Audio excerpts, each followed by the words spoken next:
Everyone, তো good morning সবাইকে। তো আমি বেলা ৮টার সময় ঘুম থেকে উঠে পড়েছি, কিন্তু নিজের ইচ্ছে না, আমার মার ইচ্ছে মতন। আমার তো ইচ্ছে করে সারাটা দিন শুয়ে থাকি, কিন্তু উপায় নেই গো। সারাদিন শুধু ঘুমিয়ে থাকলেই কি চলবে? পেটেও তো দানা পানি কিছু দিতে হবে নাকি? তো আজ মাঠে গেছিলাম, আর দেখো এই অদ্ভুত প্রাণী না পোকা কি বলবো, মাঠে হেঁটে বেড়াচ্ছে। চারিদিকে এক ফোঁটা জল নেই, আর এই ব্যাটা দেখি আল দিয়ে হেঁটে বেড়াচ্ছে। অমনি তুলে নিয়ে বাড়ির পুকুরে ছুঁড়ে ফেলে দিলাম। দেখেছো জল পেয়ে কি খুশি। তো ওকে পুকুরে ফেলে আমি সোজা চলে এসেছি বাড়িতে। তো বাড়ি এসে স্নান করে নিলাম, যেহেতু কাল স্নান করিনি তাই আজকে সকাল সকালই স্নান করে নিলাম। আর গরিবের বডি লোশনটি হাতে মুখে মেখে নিলাম।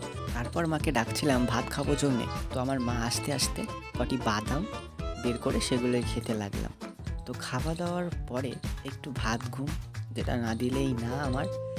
তো বিকেলবেলা ঘুম থেকে উঠে মনে হচ্ছিল না আর ভিডিও শ্যুট করি, তাই ভাবলাম একটু মাঠ থেকে ঘুরে আসি। আবার হাতে কটি বাদাম নিয়ে টুকটুক করে চলে গেলাম মাঠে। তো দেখো এর অবস্থা তো আমার থেকে বেশি খারাপ, শীতে কাঁপছে বেচারা। তো যাই হোক, মাঠে গিয়ে একটি বাদাম পড়ে গেছিলো, সেটাই তুলে খাচ্ছিলাম।